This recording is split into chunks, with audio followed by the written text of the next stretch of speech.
Hey, what's going on, YouTube? Jonathan Kirchner here.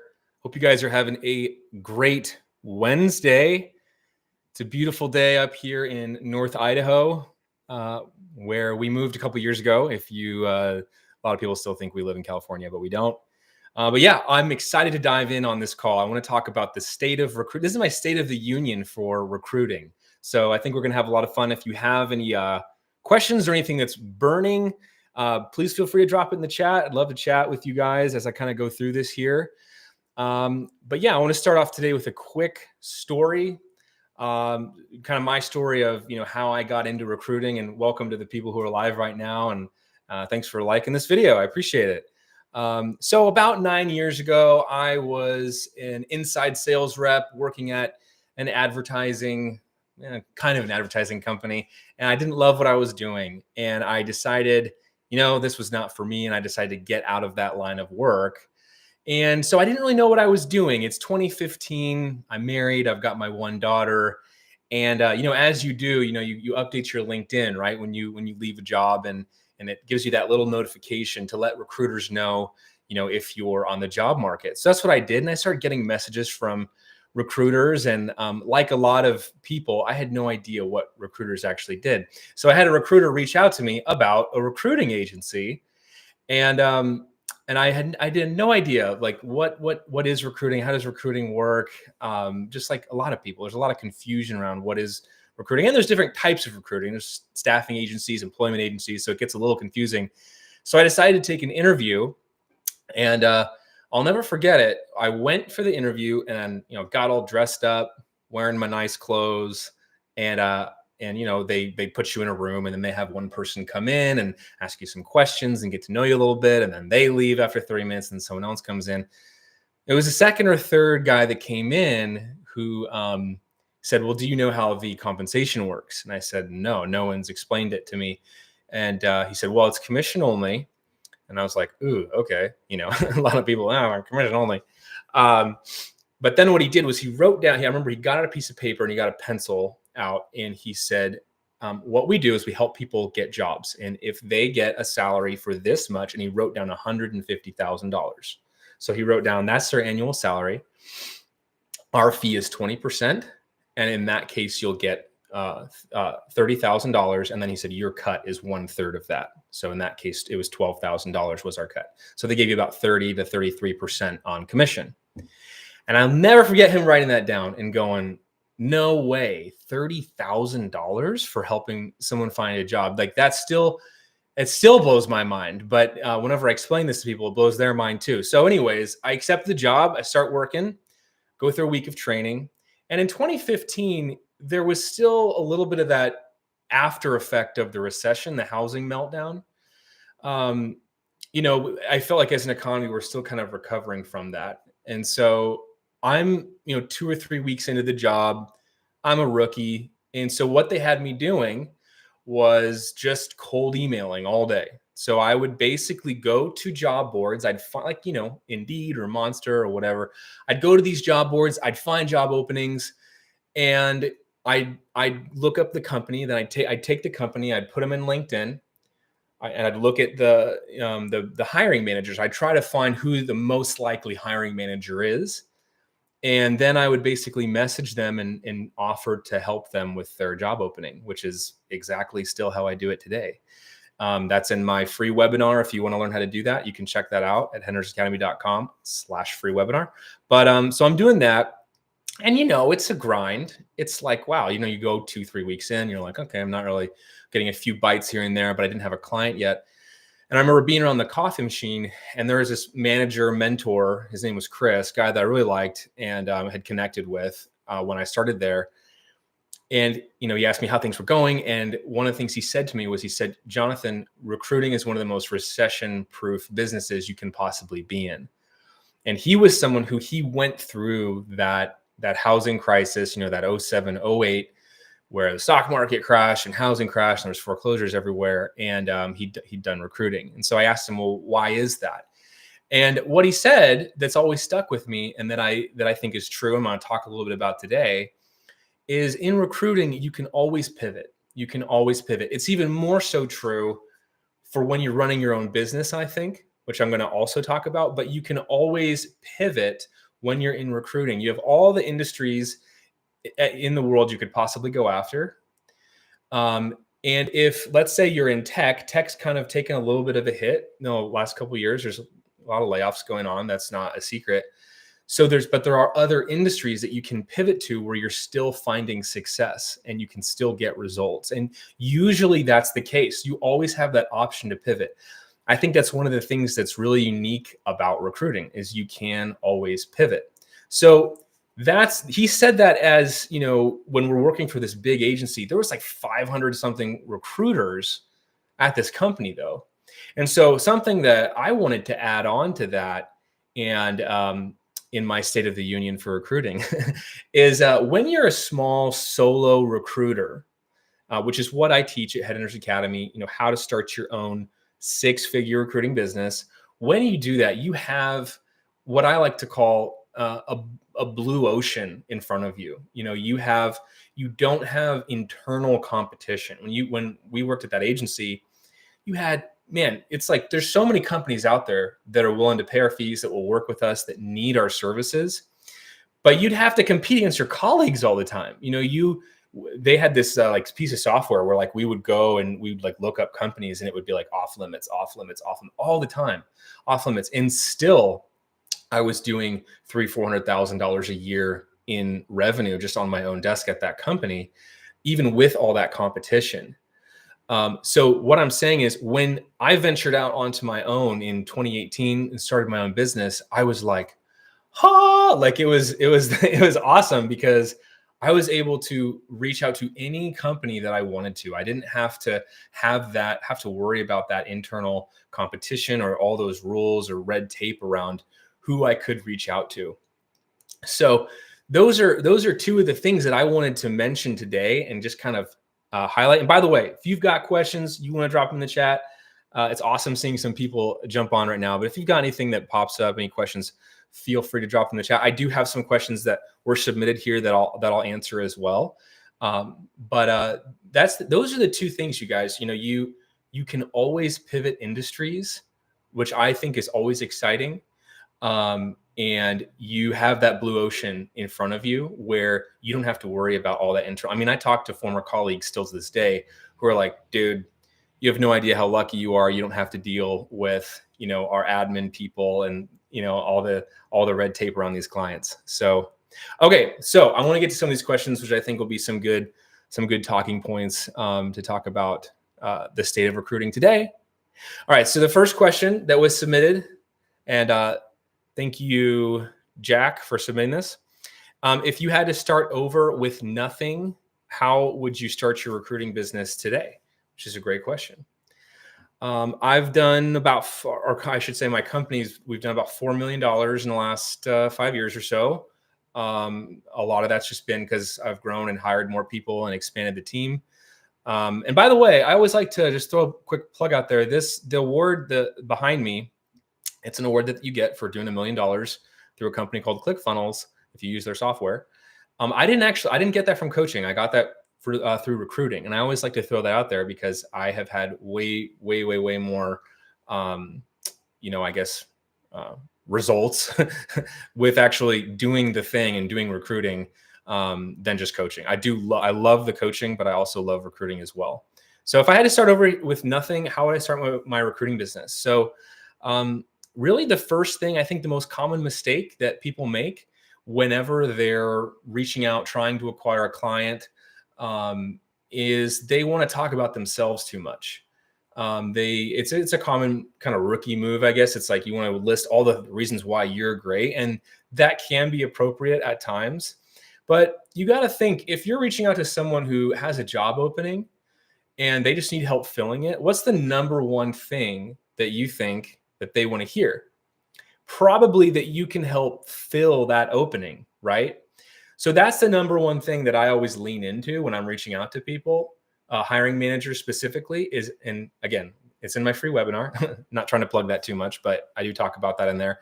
Yeah, I offer to just help fill that role for them. And I say, hey, I work with these types of candidates. I noticed you have this job opening. Do you want to see some profiles to help with that opening. That usually is all you really need to do. It's not reinventing the wheel. It's not overly complicated. Um, it's as simple as that. And that it gets the conversation going. Then my next goal is to get on a quick Zoom meeting with them, 10, 15 minutes, where I can get a little bit more details about the job requirements. And then what's great too is I only do contingency. I don't do retainers. So what that means is I only will charge them once I actually find the perfect fit for their company. So that's really nice too. It's easier to get clients. It's kind of an irresistible offer, so to speak, because they don't have to pay you a dime up front, and that's pretty nice. And that's another reason why it's such a low barrier to entry to get started in recruiting, is because for a lot of people, if you had to pitch a retainer or like some sort of guaranteed upfront money, that's a little bit more advanced and complicated. But to just say, hey, if I do it, you pay me. If I don't do it, you don't owe me a dime. It's like, well, okay, sweet. Let's see what you got. So that's what I would do. If I was starting with nothing, I would probably get a Sales Navigator account. That's LinkedIn. If you don't know, it's kind of an advanced LinkedIn account. And then I would just be perusing job boards, and I'd be reaching out to hiring managers and just offering to help fill their open jobs. That's really as simple as it is. We overcomplicate it sometimes with the software and the bells and the whistles. I know I'm guilty of that sometimes too, but don't overcomplicate it. You really don't need to. It's about connecting with this one hiring manager. And then once you're connected on that Zoom call and you're chatting with them, by the way, that's why Zoom's so great, is it's kind of face to face, right? They can see who you are, you can see who they are, and then you're able to build a little bit more trust. So that's how I would start. And then once I actually get a signed fee agreement and they say, great, we'll work with you. Again, contingency, they don't owe me a dime up front.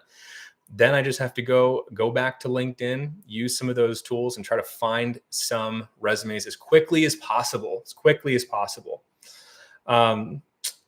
So my rule is 5 to 8 candidates within about 48 hours is what I always try to do, because time is of the essence. And thank you for athletes to watch. I'll definitely get to that question here in a second. All right. So what do you say? Okay, so let's say you're doing some business development, you're doing some lead generation, get a response. Maybe it's in the inbox, maybe it's on the call. Why should we work with you and not this other company? Now, first of all, when you're working on contingency, you will probably have other recruiters that they'll be working with. So if you're looking for a downside to contingency, that's usually one of them. Thanks, Joe. That's usually one of them, is that you'll have other competition, but it's just more incentive to outwork those other people that you're working with.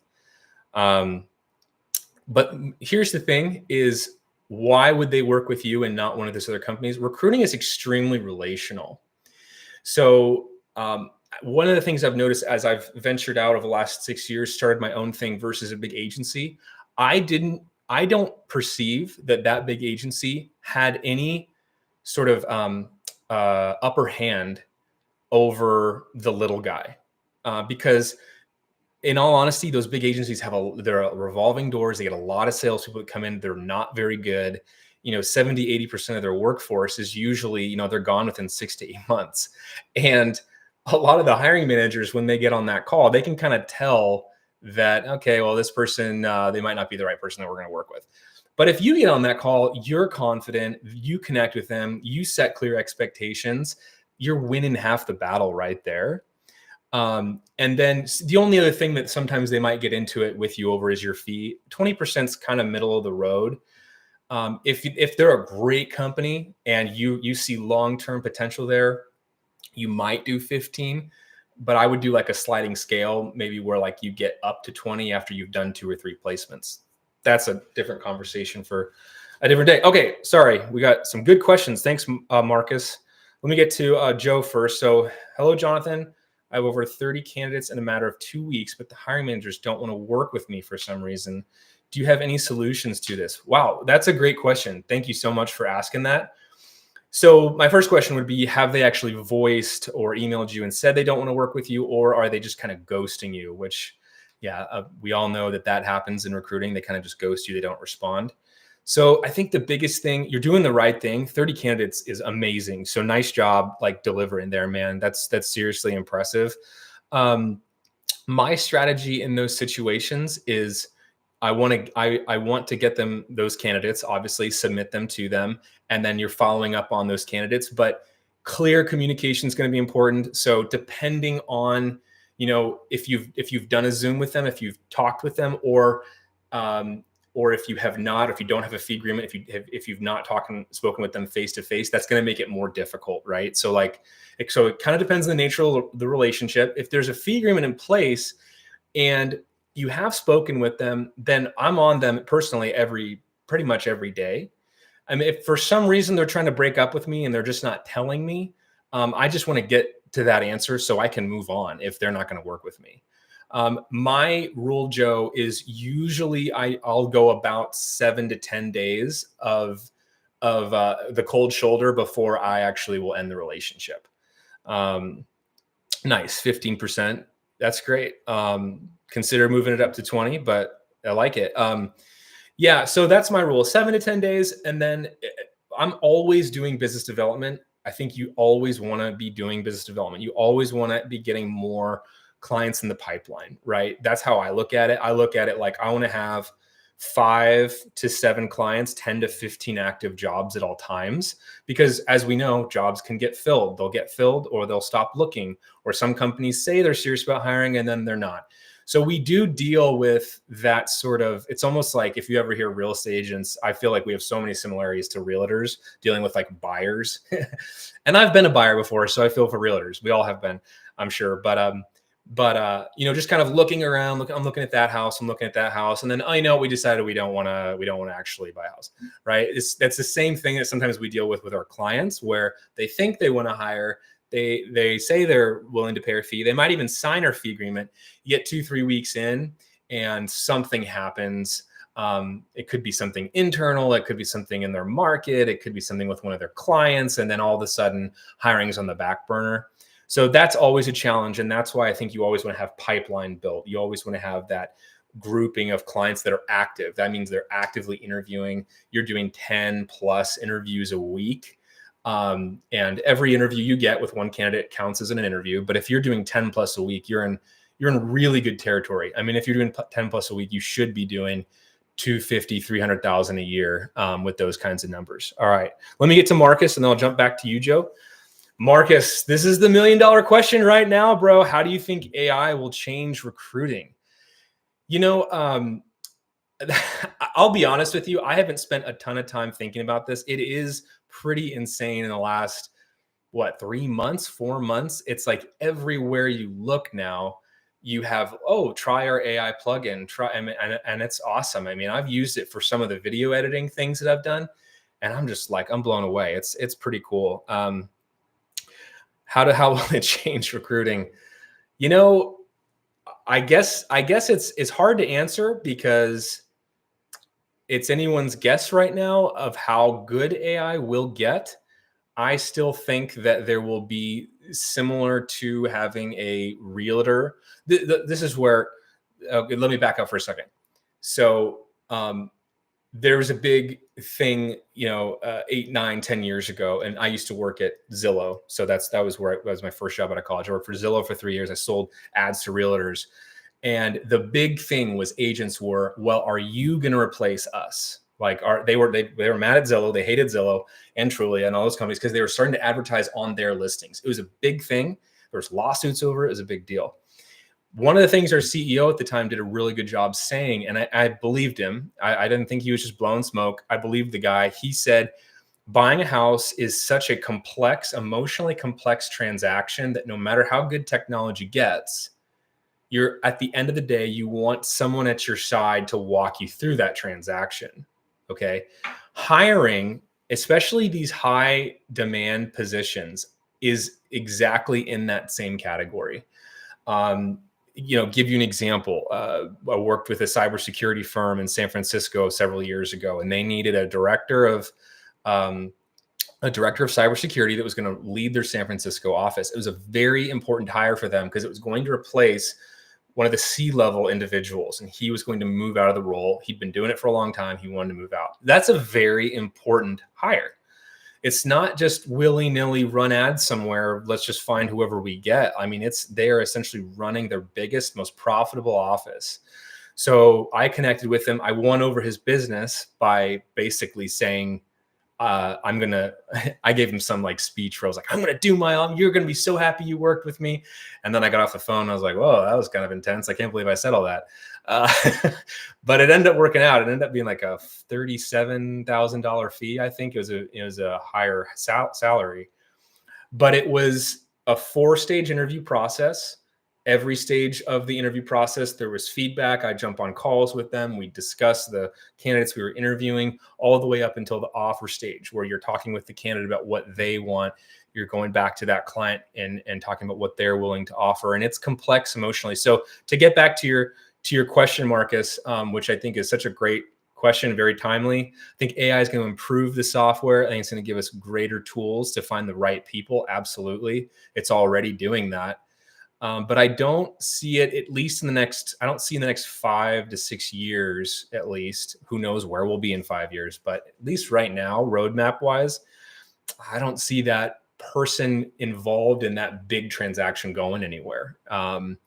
Because no one's in the same way that a buyer doesn't want to rely on a realtor to buy their house. And I'm in my home office here, looking at our house here, thinking of when we bought this.